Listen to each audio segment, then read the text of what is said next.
We got green paint all over the new carpet.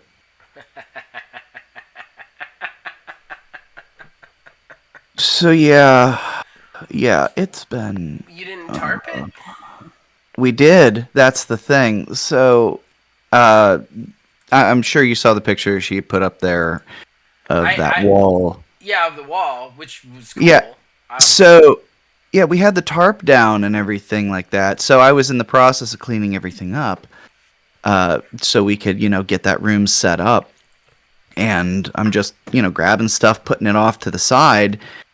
The can of green paint had been sitting on the tarp for multiple days, even before that picture got posted.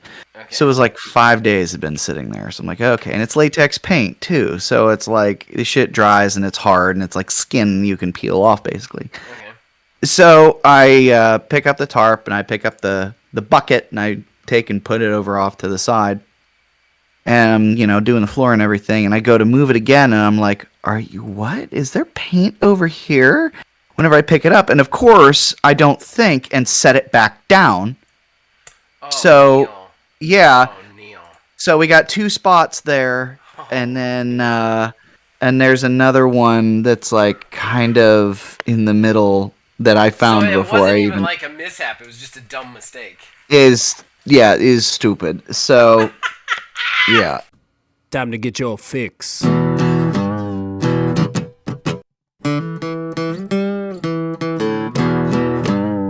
It's a horrible gaming podcast. It's not good, it's not great. Horrible gaming podcast. It's not even what you would call fair. It's really not that good.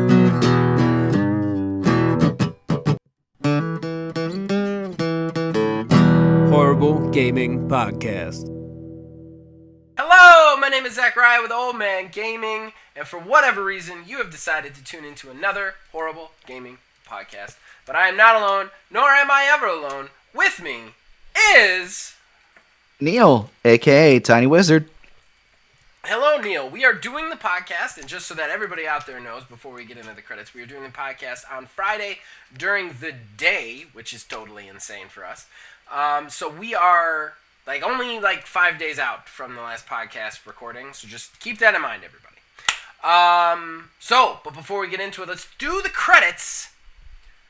Number one, if you're watching this on YouTube, behind the fancy timestamps, you're going to notice some fancy graphics.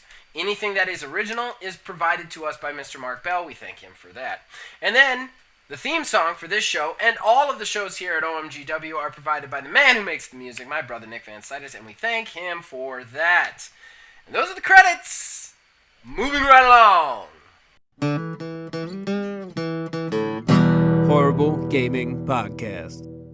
Alright, that brings us to our first segment and our most important segment, that is Fan Traction. That's where us, the co-hosts, talk to you guys, the fans. We read all your comments that we can find. We discuss them. We got a lot of comments because Kevin was spicy again. We're just going to read them. We're going to talk to you guys. But before we go to the onslaught that is Kevin, we're going to read the other two comments. First, we got a big post from William. I'm going to say this right again. I'm going to do it. Ho-Owen. I think I got it, right? Ho-Owen. All right. You tell me if I was wrong, William. You tell me if I'm wrong. He says, hi, got my names right? Good job. All right. Well, I'm going to take that as for this week, too. Okay, single-player device as a service. Games as a service. Would State of Decay would be unplayable if the devs shut it down? I'm unfamiliar with the game. This is what I hate. I like new content, you can't hate that, but I really dislike not owning the game. Well, do we own anything anymore anyway? That's a question for another day there, Will.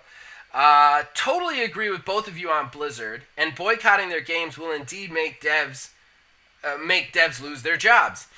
I don't know what the right answer is. We're going to discuss it some more today, unfortunately. Ugh, so many games coming out, so little time. It's a pleasant issue, I guess. This is true. There's great mobile games that are worth your time and money, though. Grim Valor Songbringer are two. Grim Valor and Songbringer are two games that I enjoy greatly, and they are 100% worth the asking price. No BS microtransactions either. Anyway, good show. Thanks, and have a good wait.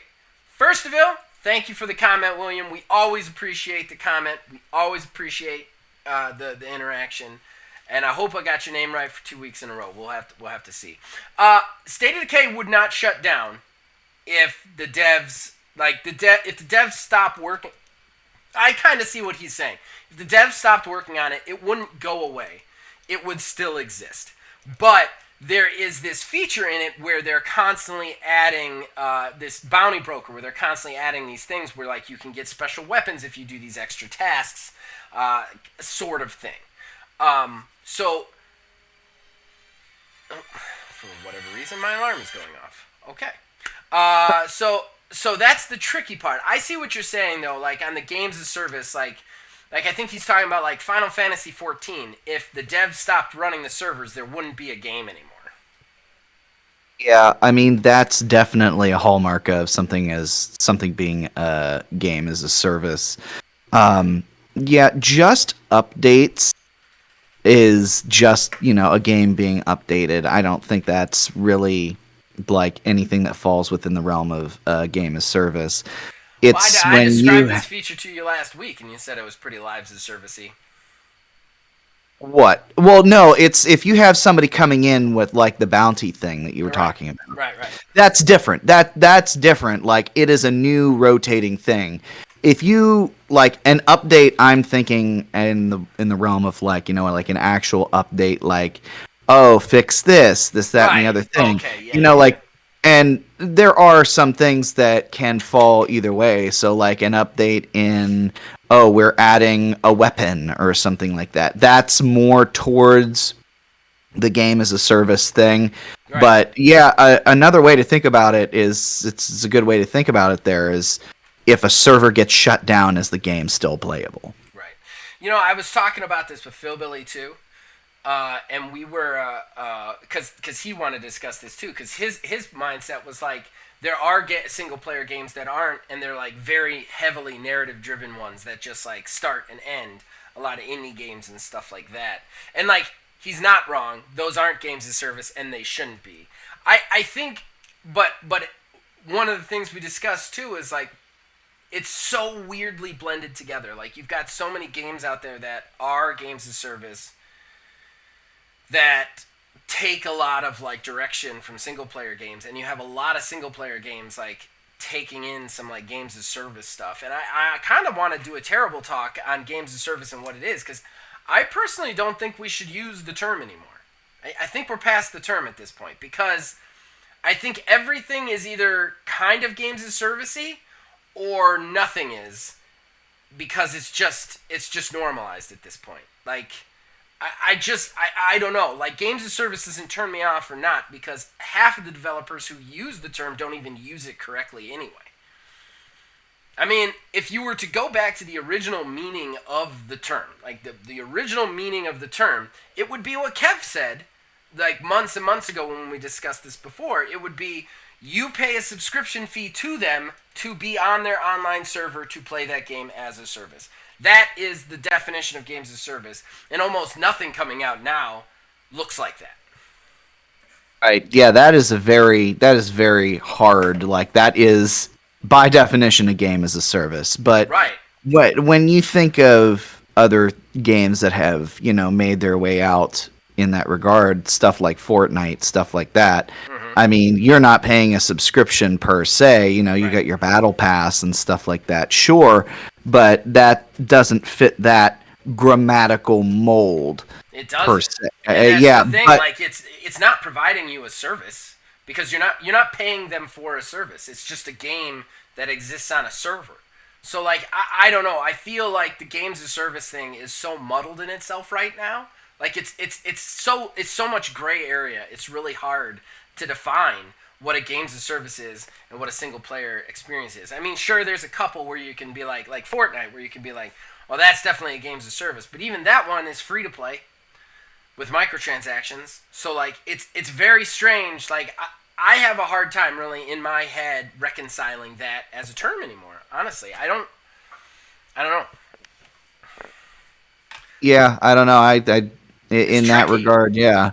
Like we've gotten into a weird place where it's not easily defined. It's not easily like that game is definitely a games of service. Like Halo Infinite, what's that going to be? We're still not even sure because of what they've said about it. You know, like, and is it a Yeah, single player game that just gets regular updates and never has another game again? Like, well, that kind of sounds like a service to me. But so I don't know. I don't know. It's tricky. It's tricky. yeah. Moving on, Kayla S commented. Thank you, Kayla. Blizzard is a trash company and needs a total overhaul, but unfortunately makes so much money that it'd be difficult to really make a change unless enough people stopped working for them or stopped giving them money. I know we all... Okay, phone. Cut it out. I know we all have trauma from 2020, but Animal Crossing came out last year, not 2 years ago. Don't forget Doom Crossing. I guess I said it came out 2 years ago. I didn't even mean to say that. And then Far Cry 6 comes out this year, and I'm apparently alone in this, but I'm extremely excited for it. Kayla, you have a complete and total right to be excited for Far Cry 6. I am not excited for Far Cry 6, but that does not mean that you should not be excited for it. I am happy for you to be excited for it. But it just doesn't... I won't go down the Far Cry road again after 5 and the 5 spinoff. I'm not going to do it again. So, anything to add to that, buddy? I'm trying to remember if I'm trying to remember if, like, when we were talking about games coming out, I thought we were talking about just Nintendo games, but I could be totally wrong. I don't know. I don't know. I know we've talked about games coming out multiple times. So and I know we haven't talked about Far Cry 6 that much. So, I mean, I'm not doubting that she was mistaken on anything, honestly. All right, so let's get into Kev. He says, "Sweep the leg." I'm sure he is referring to Cobra Kai. Hells to the yeah. You are always alone. Don't lie to yourself or us. Thanks, Kev. That made me feel really warm and welcomed and loved by people. Feed me, Seymour. Well, we always do that. Apologize. I demand it. I will not apologize to you, Kevin. I don't even know what you're demanding an apology for, but it's not happening, buddy. Welcome. You're a Secretary of Defense. You have to like us. It's the rules. What? Me second? All right, that's it. I'm out of here. I don't even know what he's talking about there on him second. I have no idea what you're talking about, Kev, on you being second. Then he says, put Windows on Steam Deck, access to Games Pass. Yes! I'm not going to go down this road. I'm just going to skip over that comment. What? I'm just not going to do it. Okay. Games Pass on Steam Deck, because we just keep saying this over and over to him. Games Pass on Steam Deck would need Microsoft to make a Linux version of the software and a translation layer as well. Ooh. Interesting. That is interesting. So you probably couldn't get Games Pass on Steam Deck then. Which conflicts directly with the comment he made right before that. So, he said, agreed, delays are terrible. I hate them. I hate them too, Kev, and there's just, what bothers me the most about them is there's no excuse for them. There's just no excuse. You either know your game is done or your game isn't done. Those are the two options. And if you don't know your game is done, you don't put a date on it, period. There's no excuse. There's just no excuse. You can say, I'll allow to say, like, hey, we think this is coming out next winter. Okay, fine. You're not telling me a date. But if you don't know your game is done, you shouldn't put a date down, period. Period. Give us all the trailers you want. Don't give us dates. The AI color in Infinite, I'm wondering if they mean the way the AI says it. Think Cortana telling you power weapons have spawned versus her saying, get the power weapons, idiot. That could be what they're referring to as the color of the AI. To which you responded, no, the actual color of the AI. It's weird. It's like a geometric shape with eyes. You can change its color. Laugh out loud. Yeah, and they actually, between the different AI that you choose, they do have a little bit of a different inflection in their voice. Like, I actually had changed between the one that defaulted was Butler for me, so it was like an English dude telling me about stuff, and then later on I had changed my AI to one called Fret, and it just sounded like a kind of like a young hip dude, but was like also kind of nervous at the same time about things. So it was really interesting. So there is like that sort of color too with how your AI tells you things, but there's also like the actual literal color of the AI. But that's just beyond me because outside of that outside of like that screen where you change it, the AI doesn't physically show up anywhere. Oh. He then says Blizzard died when they merged with Activision. Kev, dead things don't hurt this many people. Hate to say it. Hate to say it. But Blizzard is not dead. They are hurting a lot of people. So, just saying. He then said Blizzard had 2 or 3 CO level people step away already. We're going to talk about that because that's us. Also, a previous CEO, he's sorry that he allowed this to grow under him without stopping it, so it's been a long-term problem. Yes, they have had a long-term problem. Currently, 5 is not on PC. We know. We researched it literally live on the show. Wait, didn't we solve the USB problem before this recorded? No, we did not solve the USB problem. I think we discussed this off record. I can't remember if we had this on record or not. I thought it was in a bonus somewhere, but basically, Kev, what happened is the USB you found for me does not work. It is not high speed, so the Seagate does not transfer its data through it. The Xbox can recognize that it's there, but it can't pull anything off of it. Same with the capture card. The only thing that splitter can do is use to be hooked up to plug in controllers and to charge controllers. So I had to return it, which Amazon allows returnless returns now. Did you know that? Yeah, on certain things, Yeah, you can put certain it on a things gift they do card. that. Yeah, So I actually, I'm gonna take I that had, thing and sell it to GameStop for extra money.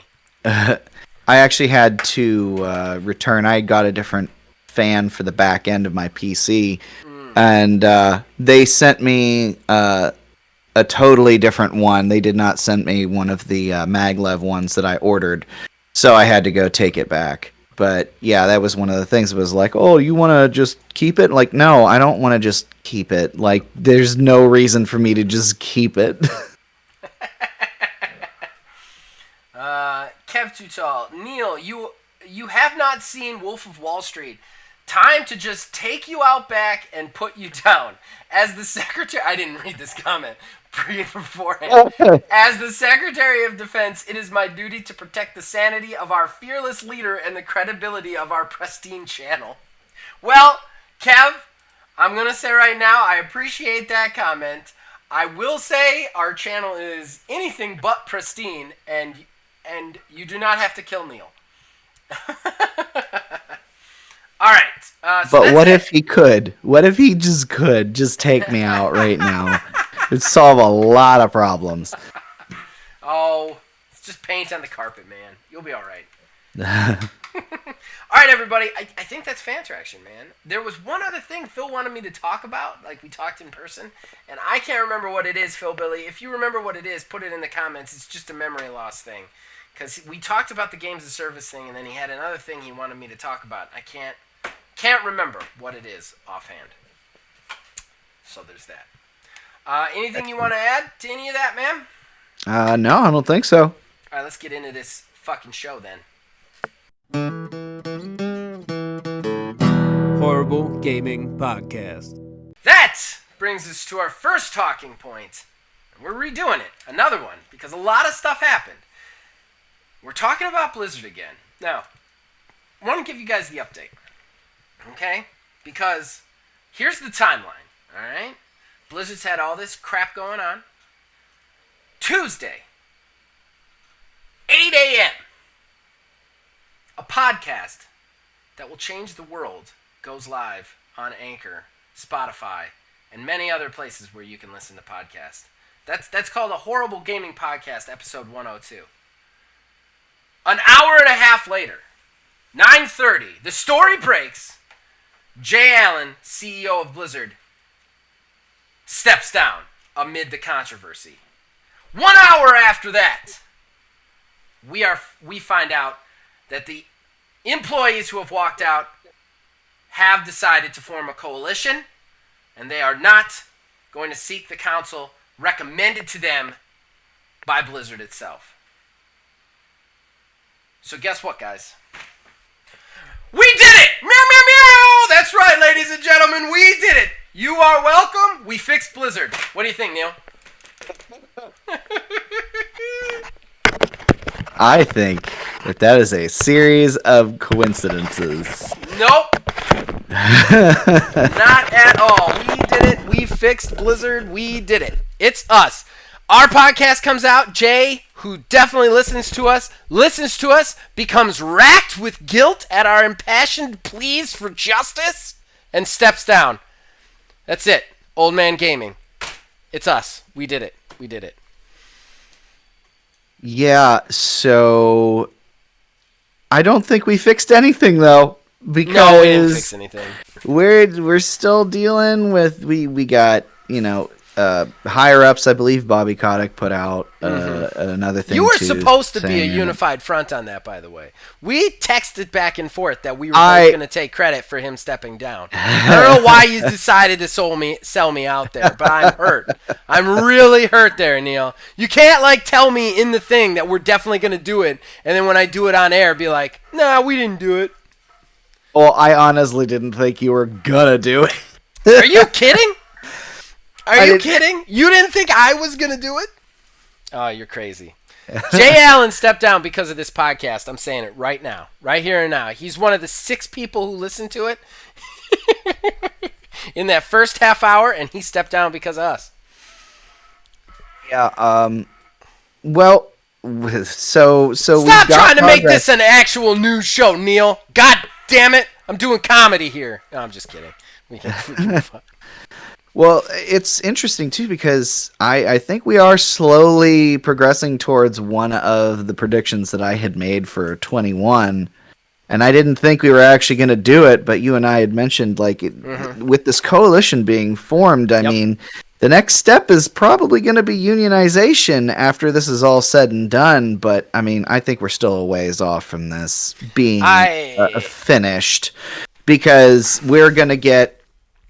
we've got a second lawsuit now that's come out. Which is coming from the shareholders. Yeah, the shareholders have sued now for basically they said essentially, yeah, we knew stuff was bad, but we didn't know it was this bad sort of situation. But yeah.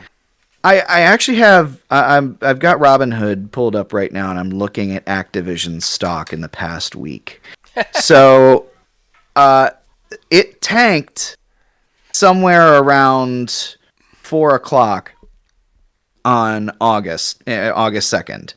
And then hit its complete and total low on the 3rd in the late morning. And it's on a steady rise back up all the way up until yesterday. And it went back down again. But again, it's climbing its way back up. So I don't know what that can mean, though, because the investors are the ones that were really upset about this too. They're taking action, and everyone else who's been involved has money in Activision.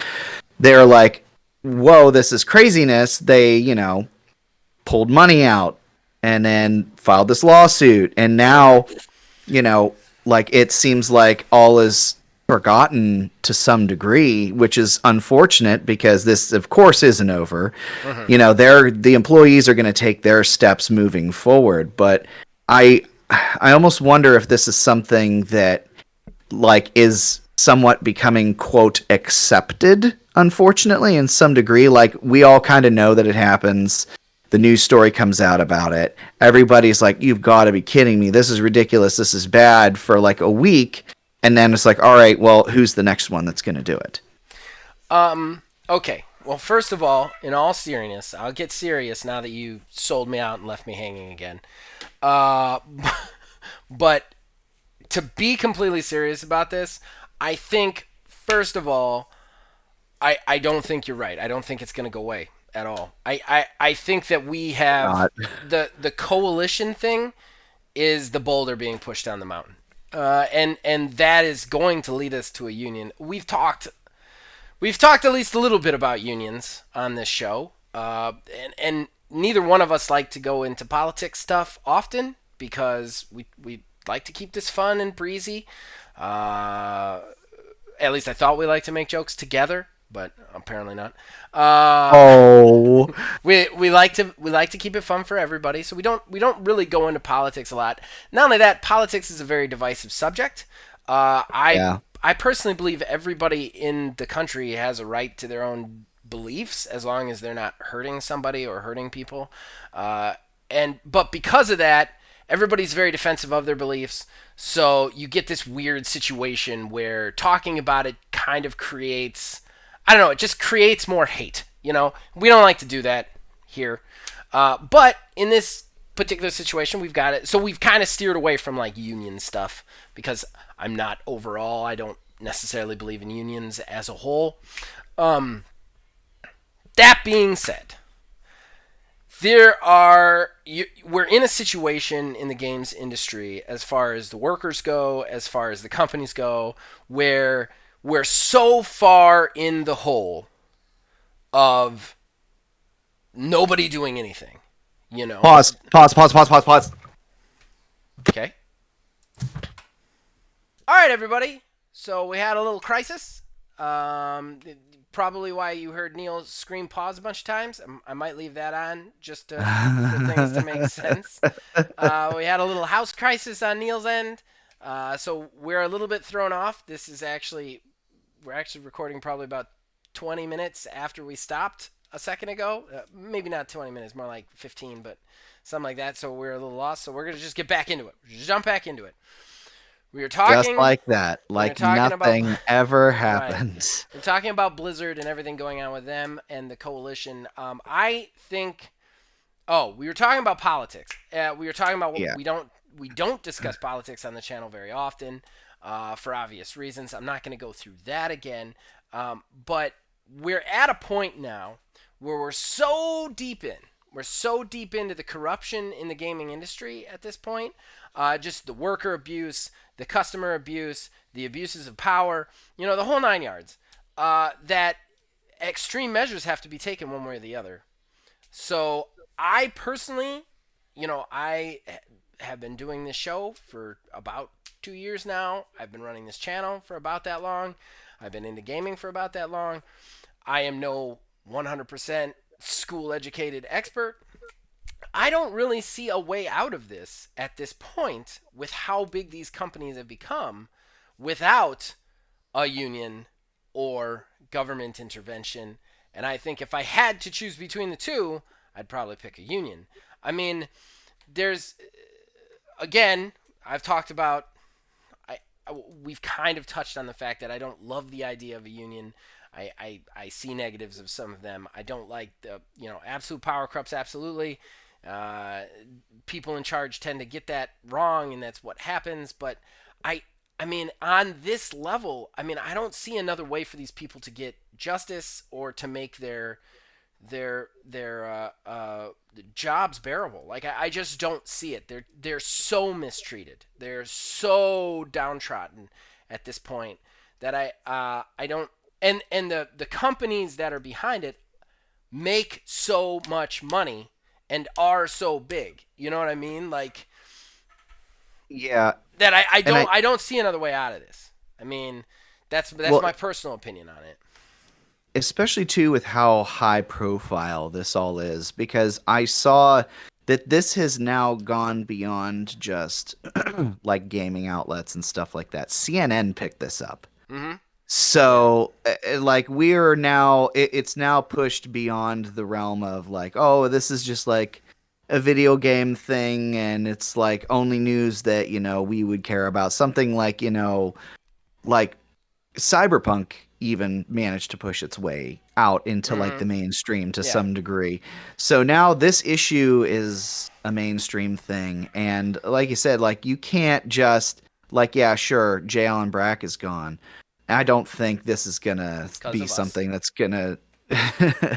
I don't think this is gonna be something that's going to ruin someone like Bobby Kotick. I'm sure he'll be out relatively unscathed. Well, But I in fairness, a lot of the stuff that's leveled against them right now is leveled specifically at Blizzard. While true. Activision is definitely going to get caught up in it because they're the owning company, I think that they're going to be mostly unscathed because the company, like every headline you see, it doesn't have Activision on it; it has Blizzard on it, and and Yeah. and and that's a problem. I mean, honestly, Activision will like cut away the cancer before they take any hits. You know what I mean? Like Right. that's how they'll roll. I don't think Bobby Kotick is going to be hurt by this in any way, shape, or form. But I think that Blizzard is in trouble. Well, okay, let me take that back. I don't necessarily think Bobby Kotick's going to get hurt, but I do believe this is like this is the thing that's going to start it. Okay, this is the thing that's going to push us towards that union or towards that change. Like one of two things is going to happen from this because this, like we're past Cyberpunk at this point. Like Yeah. Cyberpunk was like an evil company brought out a game, lied to everybody, got shit on, got sued by a lot of people, but it was just like one crappy company. There's very little government intervention there because there was very little like human rights violations and stuff. We're entering that level now with this Blizzard one. Like you've got people picketing in the streets, you've got organized walkouts, you've got a harassment suit and a lawsuit because of a harassment suit.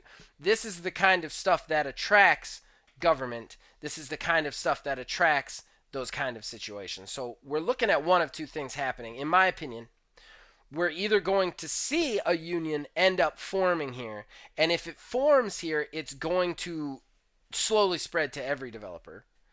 Because once they do it, anybody else who shit on in the industry is going to do it. You know, like that's how Yeah. this works. It'll be the first domino, basically. Or before that happens, the government's going to step in. Those are the two things that are going to happen out of this. Mark my words. I mean, I've been wrong before. I don't think I'm wrong on this. I think this is too far past the burning point. You know what I mean? Like Right. the whole house is on fire. You didn't just like burn a couple cabinets. So now somebody's got to step in, and it's either going to be a union or it's going to be a government. My vote is for a union, but I don't know. I don't know. What do you Yeah. like? I I don't see this going any other way. I mean, even the shareholders are coming after them now, which is kind of and the whole shareholder lawsuit is based on the fact that the shareholders heard about this going on. They asked Blizzard, "Hey, is everything okay?" And Blizzard was like, "We totally have this handled." And they very clearly don't have this handled, and that's why the shareholders are suing them. It's a bottom line thing with the shareholders. It what has I nothing to do find with. and what I find crazy too about all this is it just so happened there was an investor call recently Mm-hmm. after this all happened. Yep. So all of the investors are asking questions about like, hey, so like what's going on with everything? Like how are you addressing the issues? How are you implementing changes? Stuff like that. And the general response was basically like, "Oh yeah, thank you very much for the question. We are doing everything that we can, and our current projects will not be affected." So it's Right. like, okay, so you really don't exactly care about everything else. Like they just keep bringing it back to the whole idea of like, oh, well, the bottom line, the bottom line. Right. Like, yeah, sure, that's what shareholders care about. But I Right. think in this regard, because it's such a huge thing, I think it is more so like they do care about the lawsuit, about the harassment before they care about what the games coming out are going to be like. Well, and we're talking about even bigger bottom lines at this point because From what I understand, I believe now ESPN is talking about pulling out of the Overwatch League. I saw two Yeah. companies already did pull out of Yeah. Overwatch. Oh, the sponsors. That's right. It's The sponsors. sponsors. Yeah, I got that mixed up. It's not ESPN. It's the sponsors are pulling out of Overwatch League. So that's huge. I mean, that's huge. They make a ton of revenue off that esports venue. You know what I mean? So like now you've got advertisers pulling out at this point because your public relations are so bad. And how long before ESPN goes, we're not going to air you on our channel? Yeah, Coca-Cola and State Farm have both pulled out from the Overwatch League. Well, it just goes to show Coca-Cola is the best pop. Ah, yes. So That is what we can gather from all of this. hey, I'm trying to make some funnies in here. I'm trying to be funny. Look, we're right. We're in a situation like that's the thing for me for that investor call too. Is like, it's one thing to try and to talk just about money with the investors. I kind of get that. That's what that call's about. It's not about human rights. It's not about that. It's about, hey, we're talking about money here, and that's the place and time for that conversation, you know? But at the same time, you've lied to them. You just told them that this isn't going to affect any of your projects. It's affecting your Overwatch, and you can't tell me that organized walkouts of the developers who make your games is not going to hurt you making your games. Like, it's a direct lie to your investors, and that's why they're getting sued on the second half. You know, so you've got just this insane level of corruption and insanity. Like I don't know. Like, I'm never bothered when people are in an investor or a shareholder call and they're talking like all about capitalism and money, because there's a time and place for it, and that's the time and place for it. Like, that's one defined time where you can be a capitalist pig, is when you're in a conversation that is just about how much money you're making and how much people are making off the company, right? But like, you're also lying to them, because you're even screwing that up at this point, because there's just no way that your stuff's going to come out, that your stuff's not going to be affected by this, you know? Right, and that's the thing is they have. I thought something got delayed recently. What was it? That Diablo Immortal, I think, just got Did delayed it? I as did not well. see that. I did not see that. I mean, I don't think anybody really wanted it. I Right. mean, the announcement of it very much made everybody just upset. Well, Um, I mean, honestly, on the games front, how many things are Blizzard coming out with that people are actually excited about? I mean, Overwatch 2, everybody's pissed because they dumbed it down from a 6v6 to a 5v5. So like, there's already things like that like all their games have some sort of controversy around them too. yeah, I think it's only Overwatch 2 and Diablo 4. I mean, we've already addressed Diablo Right. Immortal at this point, but Yeah. yeah, going back though to the investor call thing, I don't Sure. know. I think that yeah, sure, like the time and place to talk about like financials and money was in that Mhm. phone call, but at the Yeah. same time that it's your front-facing image can also affect that sort of stuff. So I Right. think that Right. by them dodging those hard questions about like what is being done to address the issues, this, that, Mhm. and the other, and focusing more so just on the money. I think they were just telling investors what they wanted to hear about the financials and stuff Well, like that. I And mean, I they were don't know. definitely doing that because there's no Well, way they yeah. could have been correct I about mean, the financials that they were even giving you, right, you know? right, and it makes me wonder like what the big game plan overall is. Like, is I Activision going to try to just like is Activision looking at this as something that's like, okay, we're just going to deal with it real quick and keep moving on, or if it's actually going to be a flashpoint for something. Sure, we can see on the outside looking in, like this is a flashpoint for Yeah. something. They know these Yeah. people, they're taking steps, they're doing things, Mhm. but at the same time, like there are also, there's the other side of that, Right. the Well, and we're in a situation now. We're still kind of in a pandemic. You know what I mean? Yeah. Like as much as people don't want to think so, we are.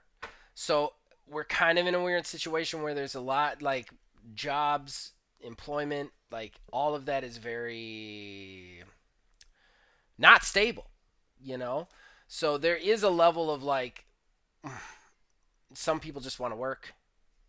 Like what like it's possible I could see Activision if Activision steps in because personally I haven't seen Activision do anything. Like they've just been like leveling it all on Blizzard, and like they haven't have they even made statements about it? It's just been all Blizzard stuff, from what I understand. Like Yeah. I know they're connected, but I almost feel like Activision's like we ain't gonna say shit. It's not our problem. Like it is our problem, but it isn't. And like I feel like if Activision stepped in and they went to those people out there and they said, "Here's how much money we're gonna give you to make this right." You know, it wouldn't make it right at all, but it might get people back to work just because, you know, you got to feed your family. You know what I mean? You got to feed yourself. Like, that's just the reality of it. So I could see them maybe trying to buy their way out of the situation. But again, they haven't given us any sort of inclination that they're going to step in with the whole Blizzard thing. They haven't given us any sort of inclination that they're doing anything to fix this other than taking harsh legal responses such as the union busting company and other things like that. So I don't feel like they're making the correct choices even now, and that's only going to push us further into this what we I guess we're calling a flashpoint. You know what I mean? Yeah. I think that something has to come of this. Yeah. Something has to, even if I don't think them buying their way out of it is going to work very well. Mm, Because sure, it may attract some people back and get some, level of work being done on, whatever projects they have in the pipeline. But I think that information would come out and would damage them in the situation a whole lot more. yeah, but it doesn't matter. It wouldn't damage them in this situation as a whole because everybody would shut up. Like, if you can get everybody to shut up or most of the people to shut up, then it doesn't matter how bad you look in the moment because everybody's shut up. There's no squeaky wheel anymore. Everybody's just going to go back to doing what they do. Like, then we would have the situation that you're talking about where it would just be like, the next thing. We wait for the next thing, and then it'd pop up in the news cycle, and nobody would remember it. It's just the problem is right now you've got everybody so mad, at least with that company, that they're not even like willing to talk to the lawyers that you're sending out there. So how do you even buy them back at that point? You can't get them to the table to have the discussion. You know, Yeah. like so you're in a weird spot. They're in a really weird spot. I mean, if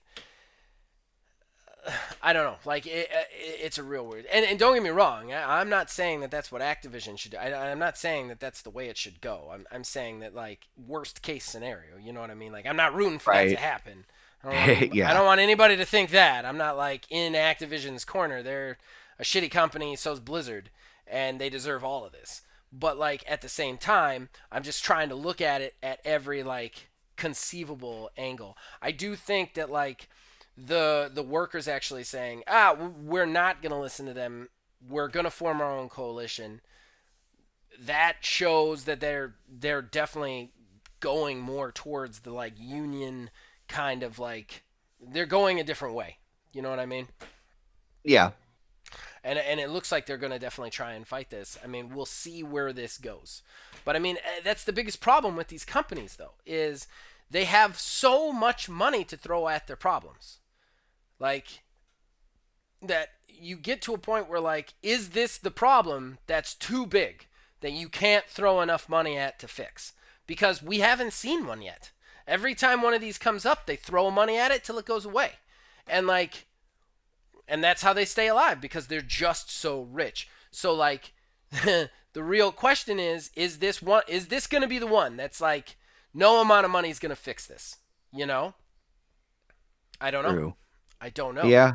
Well, I know Because I have for a a hard fact. time being a guy who really likes money.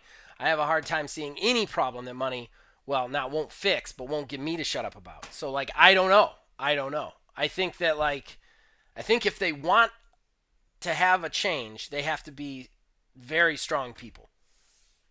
Does that make sense? Yeah, Yeah. So yeah. we'll see. Yeah, I think I think that this story still isn't done. No, We still have many more no, acts of this play. no, and it's a bummer too because this is the kind of stuff we like to avoid on this channel, and it's just it's all encompassing right now. Like you can't even go to a news outlet without looking at this. If we didn't talk about this, people would be like, "Why are you talking about this?" You know. Right. And by people, I mean no one, because no one listens to this other than Jay Allen, who definitely quit his job because of us. But, but yeah, I don't know. It's tough because I don't like to go down this road. I don't like to talk about stuff like this, and I think if we don't, we're doing a disservice at this point. Like as a game podcast, I guess you'd say. You know. Right. Um. Shit, there was something else I wanted to say. I was gonna add something to it, and then the train hit the mountain on that one. I don't know. I don't know. Well, I guess we can move on now. I think we've discussed everything on Blizzard, and I'm keeping my fingers crossed that next week we don't have to discuss Blizzard anymore. Yeah, that would be nice. Be really nice. So let's move on to a more fun topic. What do you say? Sure. Horrible Gaming Podcast. All right, so that brings us to our second talking point, and we decided to have a little bit more fun. Like, obviously, there was a ton of Blizzard news. We had to talk about it again, but we're only recording 2 days after the last podcast came out, but like 5 days after we recorded the last one. So that's literally been the only news. So we wanted to have some fun with it, and we needed to have some fun after the other subjects we discussed. So we decided to do a segment on our experience of the year so far. Basically, at the end of the year, the entire channel puts on an award show for the games that affected us the most, and our big title is Experience of the Year, which basically means that like as long as it got an update in the year that you're doing it for, then it counts and you can put it on base. It's like games of the year, but instead of like a game of the year, it's an experience of the year, so the game can be older than that, just to because of the way gaming is now. So yeah. So if we had to make our list today, what would we put in? What would be our games of the year? What would we consider the big ones, the big hits? I don't know. I got a bunch, Neil. I don't. I know you don't have as many. Yeah, you can go ahead and start off. Should I start with like my number one winner in my opinion, or should I go with like other ones first and lead up to it? I don't know how to do that. Oh no. I mean, you can start with your number one and go around. All right, number one winner. If I'm picking the winner, if it's all me, it's Monster Hunter Stories 2. That game is absolutely fabulous, absolutely fantastic, fantastic. Turn-based Monster Hunter game that adds like elements like Pokemon to it, I guess would be the best way to describe it, even though it's very much not. And it's just like you get to collect all the monsters that you hunted in the other games and actually breed them and command them in fights, and then you get to fight alongside of them. And the turn-based strategy in that game is absolutely always entertaining. It's really fun. It's not like a slog that Final Fantasy VII begins after like, well, not the new one, the old one. It becomes after like 2 hours. Like I love that game. Love that game. Absolutely love that game. Yeah, I can say for a fact that the 7 remake does not start that slow. No, no, I, But I wasn't counting the remake. I meant the yeah, old no, one. that's yeah, no, that I got you. Like old school Um, JRPGs. The combat system always I would be done with it after like an hour. yeah. So I think for mine, it's probably gonna wind up there anyways, and I don't know if this necessarily counts because it was just the first beta, but The Halo Infinite, the multiplayer and everything in it was fantastic. And already, right out of the gate, I know, like from what I experienced of that, even barring the issues that I had, it was a great time. Mm, And I'm thinking that this Halo Infinite is gonna be a lot better in the end. In fact, mm, the build that was released for this beta was actually an older build from a couple months ago, from what I understand. So there's already been changes made on top of, what we have seen. So that that's going to be great. And what's really weird to me to even be putting this on like my sort of list is the fact that it's going to be a free to play live service game. And it feels rotten in my mouth saying it, but I mean, I had a blast I with don't it. know. I think you should reserve judgment. I've had a lot of games where I've played the beta and I'd be like, I can't wait for this to come out, and then it comes out and it's an ungodly nightmare. So like, I don't know, man. I think you should really need it. You've seen maybe 2% of that game for that to be your experience of the year so far. Yeah, which is fair. Yeah. I But mean, I I hope don't it's that know. good. I do. I don't have any faith of it. And I really want to see more of that campaign. Yeah, the campaign is what has me a bit concerned because Yeah. we got shown the campaign one single time, the internet lurched, and then at E3 we were shown like a very zoomed out view of it and was like, "Ah, but you guys don't want to see that." But like we do. Right, right. Like they haven't done anything with the campaign. They've got this free to play setup with the multiplayer, but for me that detaches it from the main game. Yeah. So that main game better be big, but at the same time they've said that even the main game is going to be kind of like a live as a service, which is I don't know. I don't know if Halo's the game for that. Yeah, I'm really curious to see what that's going to be. If I remember correctly, they had mentioned like some very light RPG elements, which okay, that's cool, but light RPG elements, and then you have something like Destiny, where you have like an actual like a power level that you have to, Right. aspire towards Right. because there's events that you may or may not be leveled for.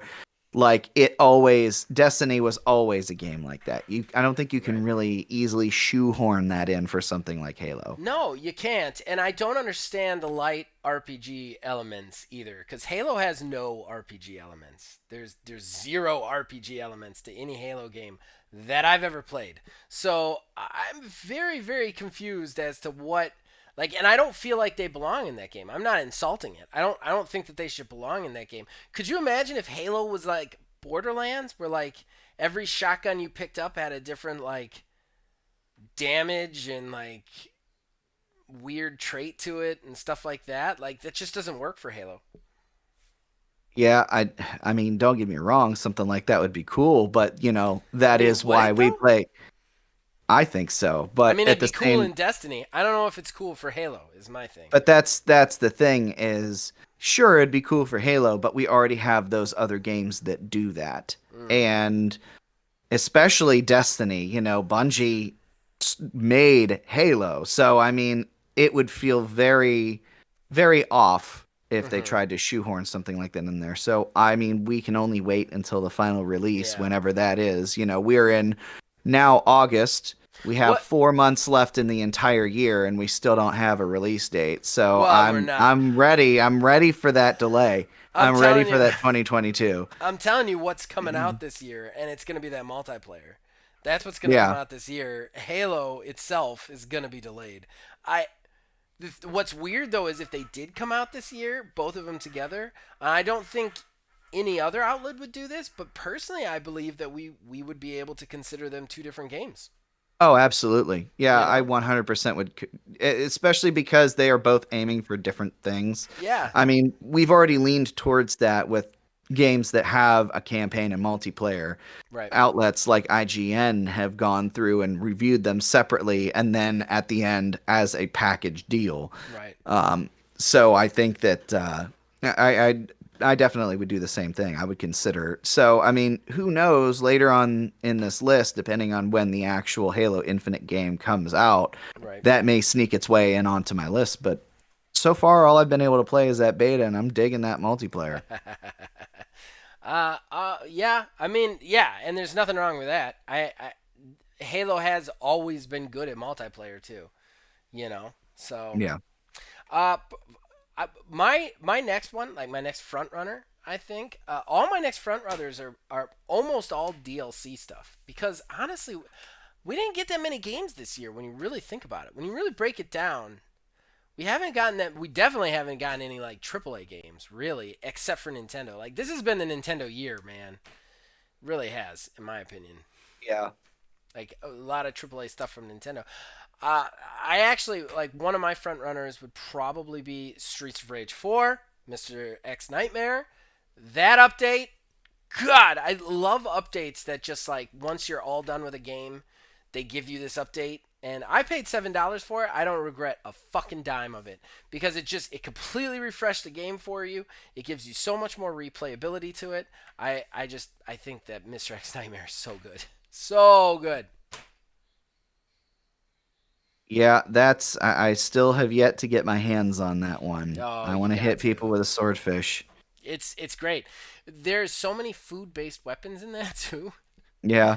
There's an electric eel that you can hit people with. There's a like a big tuna you can whack people with. It's ridiculous. There's like this giant melon that you can toss at people. It's insane. But the survival mode is a masterpiece in that game, in my opinion. In my opinion. And then Uh, another DLC that I gotta mention: Sea of Thieves, Pirates of Caribbean. that one was weird. When I saw Mm. that get announced, I was confused yet intrigued Yeah, I because am isn't it halfway through it, and it's amazing. yeah, isn't it like an actual like original story? Mm-hmm. It's not like you like playing through the movies Yep. in Sea of Thieves. Yeah, it's a completely original story, and like what's even cooler is it's more like a crossover. Like they merge all the characters into kind of the plot story of Sea of Thieves. So you just have all these epic fucking moments so far. I've only gotten through the first two chapters. There's four total chapters, but it's really good, and the situational stuff that they put you in that is like this is a really good idea. Like it really like I don't know. Like I like Sea of Thieves in general, but I think it needs more. It the one problem with Sea of Thieves is there's nothing really to work for when you really look at it. Really? Well, yeah, because it's PvP. So what they were like right off the bat, they were like, we don't want any unbalancing whatsoever. So because there can be PvP in it, there's PvE, but there could be PvP in it. So we don't want any unbalancing. So like you start the game with every weapon and tool that every other character has anywhere. Access to the same ships, access to everything. What you buy with the money is like cosmetic upgrades. Basically, that's it. Cosmetic upgrades to all your equipment, all your clothes, your ship, all of that stuff. So that being said, there's a point where you realize like I'm not actually getting anything. What? Yeah. Like there's no leveling up. You're the same as everybody else. So while it's fun, it's really fun in the moment to moment play, there's this like motivational vacuum at some point where you're like, what the fuck am I doing? Like and it's very like player driven story, which I like. I've always liked those.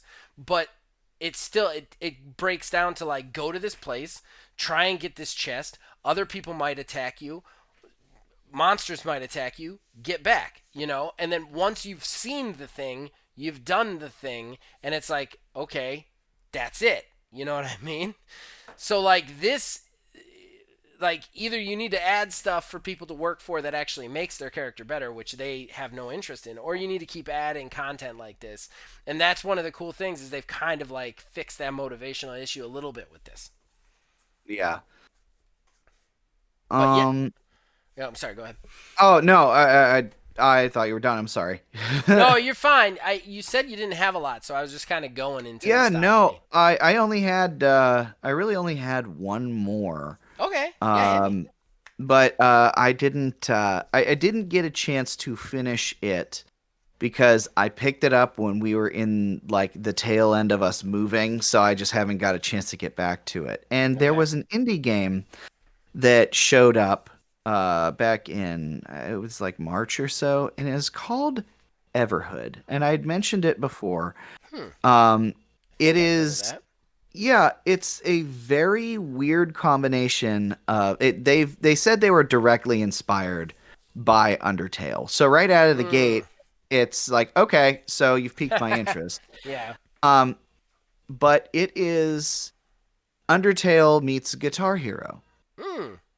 So whenever you get into a conflict with an enemy, the whole lanes show up like in Guitar Hero, and the notes come at you for the song, and those are the enemy's attacks, and you have to dodge around them and basically survive the song.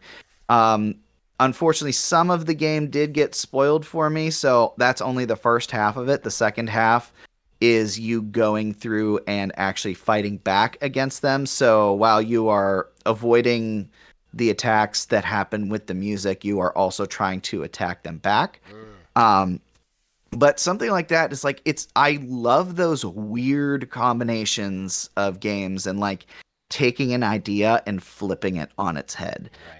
One Right. of the main reasons that I enjoyed Undertale was that it is a turn-based RPG, but when the enemy attacks, it turns into a bullet hell game. That's So awesome. so like when you can technically on the enemy's turn not take damage at all. Hmm. You can, as long as you move around and avoid all the little bullets going That's on a the good screen. one. That's a good one to have on there. Yeah, speaking of Yeah, bullet hell, it wouldn't be my pick, but have you tried the Ascent yet? I only just heard about it. Oh, it's pretty good. I think you'd actually dig it. I think you'd actually dig it. Yeah, what I have not done any sort of research into it. Like what type of game is it? It's like a twin stick shooter, but it Okay. has all these like RPG elements stacked on top of it. And one of the coolest things, I actually did a review. It's on the channel. One of the coolest things about it is like you have this like it's twin stick obviously, but you have a button where you can go to shoulder aim or stay at hip fire. If you stay at hip fire, you can hit lower creatures with your gun. Um, and you move really fast. But if you put it up to your shoulder, you do more damage and stagger enemies, but you move slower. So you have to like weigh like it's weird because I've never played a twin stick shooter that has so much like situational and terrain involvement in, but you have to really consider your gunfight instead of just like trying to hit everything before it hits you. You know. Yeah. Plus, there's just a ton of carnage, and they nail the cyberpunk aesthetic, which very few games do. There's one more I wanted to mention, if you don't mind, before we move Yeah, on. no, go ahead. I'm gonna get some flack for this one. Don't care. This game, I started playing it, and it's just been stuck with me. I haven't been able to really stop, and that's the Mario Golf Super Rush. That game is just I don't know, and this was gonna be an odds and ends. I guess I might as well just talk about it now. They actually just gave us a full free content update yesterday. Well, as of this recording, it will be August the 5th. And that's only a month after it came out. And they gave us a new character, a new entirely new course, and they improved the motion controls, and they gave us ranked online mode. Wow. Yeah, and what's really cool about the ranked online mode is it works really well so far. I played a ton of it last night and a little bit this morning. It works really good so far. The connectivity is really good, and it's only 3 holes. You can just bust out a quick match and be done. Even if you lose, you get points to increase your rank. It's really fun. And the one thing that game was missing is like once you're done with the main story, all you can really do is play games online with your friends, just normal casual ones, and play with the AI. Like that's it. And this gives everybody that motivation. You know, it gives you that like grind a little bit and a reason to play it again. And like I said, a whole new character. They gave Toadette. My kid was really excited about that. And then they gave us New Donk City, a full 18 course layout. That's something that I would have thought that would come in like an actual Mm-hmm. DLC. Yeah, so did I. And they had said when they were releasing it that, like, we're going to be doing regular updates to this. And to me, I was like, yeah, we're going to get a couple of DLCs, but like a month after it comes out, you give us that much for free. I was actually really impressed. And it really leveled up the game, in my opinion.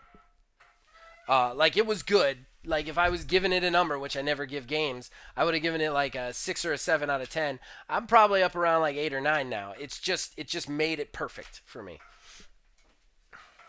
That's Yeah, it's really great experience right now. I think we covered it. I mean, I'm sure there's some ones we forgot, and anybody out there can scream them at us in the comments if you want. I still think by and far Monster Hunter Stories 2. Everybody should try it. There's a demo for free on Switch. Go download it, play it. If you don't want to play it after that, I will be surprised. All right. So you want to move to odds and ends? sure. Horrible Gaming Podcast. All right. So that brings us to odds and ends. With our final segment, we like to just collect little news stories, anything we feel you guys should hear about or know about. There wasn't a lot. Like I said, we're recording a little bit closer to where we had the last one. So I have two, and Neil has none. So I'm going to run through them real quick. They're quick and easy ones, and then we'll wrap this show up. So they're both delays. Yay! Everybody's favorite. So New World, the game that has bricked the only Amazon game that's still viable that has bricked graphics cards, had a beta.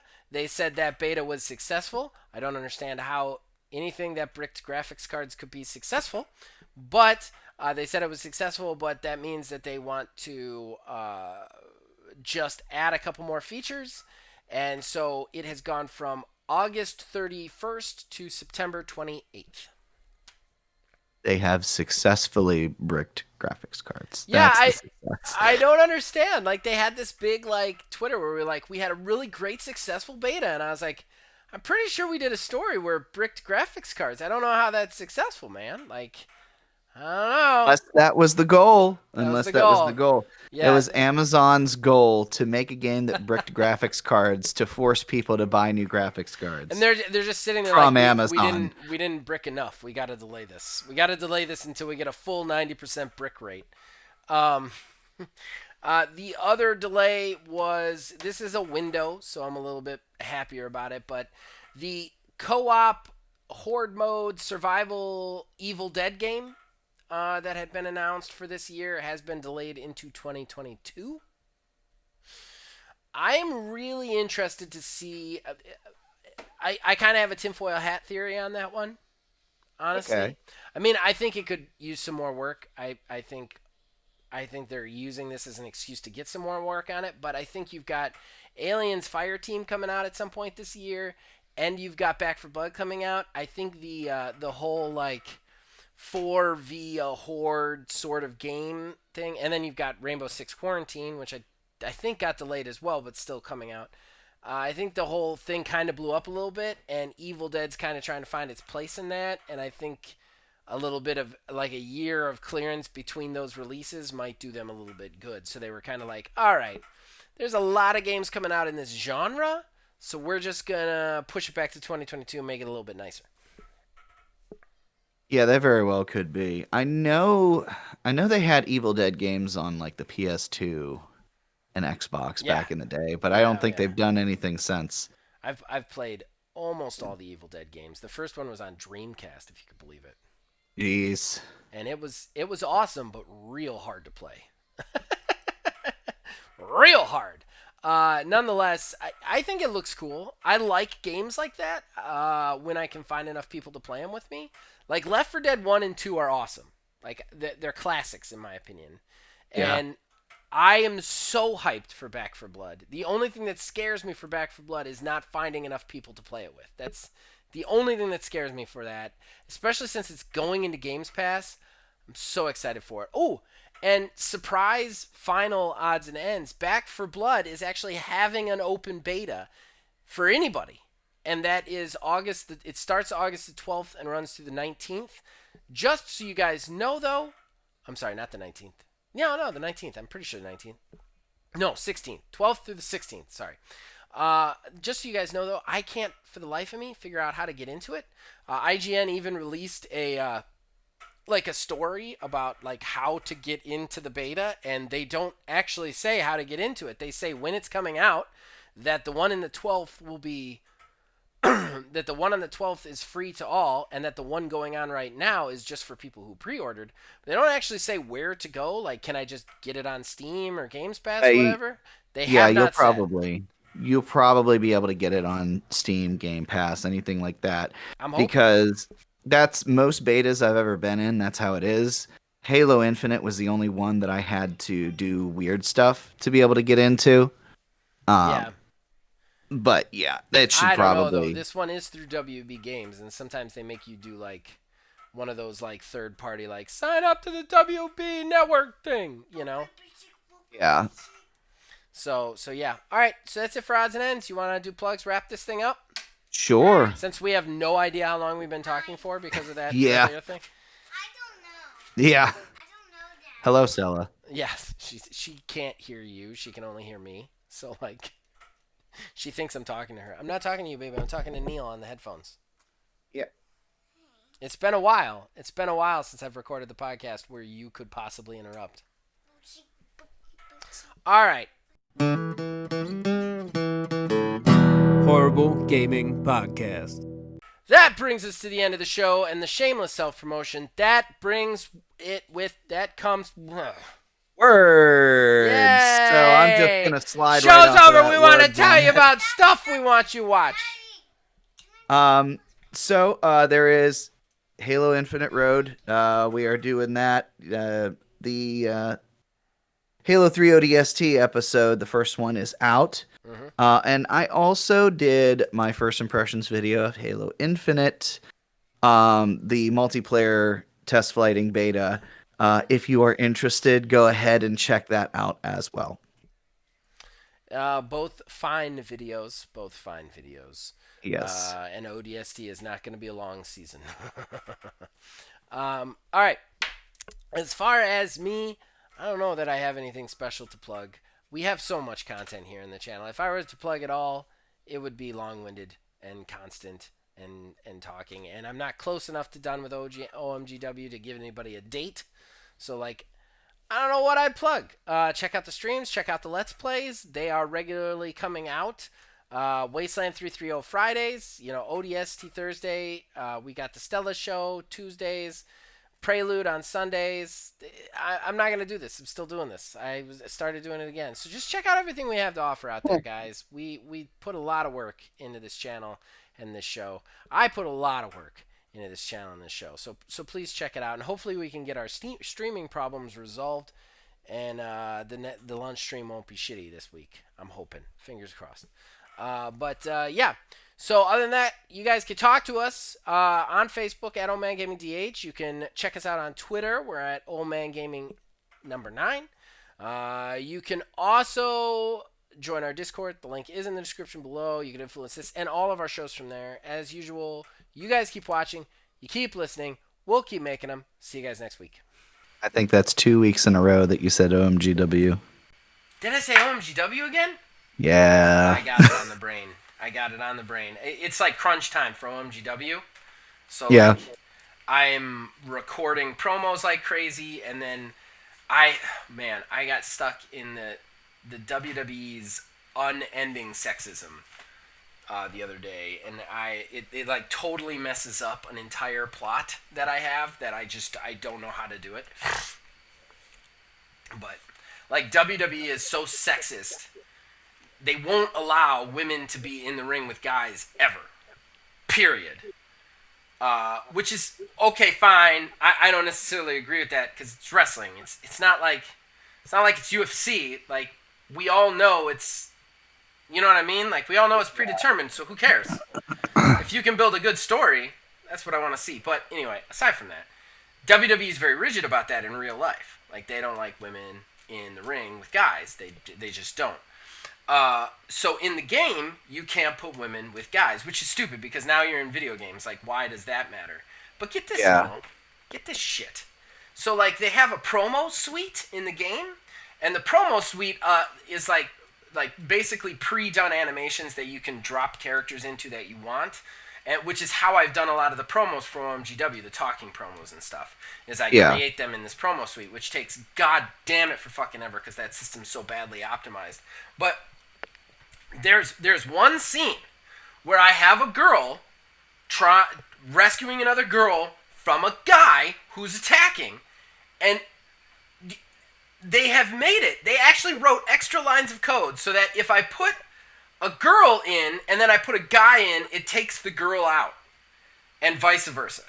What in the That's weird. It's fucking insane. Like, it's not even a match. It's just the promo suite. It's just the promo suite, and I cannot put a girl with a guy in the ring at all. And what's so frustrating about this is it makes it so hard, so much harder to do things. Like, I'm not even trying to have women fight guys on my show. I mean, I would if I could, because that's way cooler. But, like, I'm not even trying to have that. I just want guys to be with girls at the same time so I could do interviews at the same time.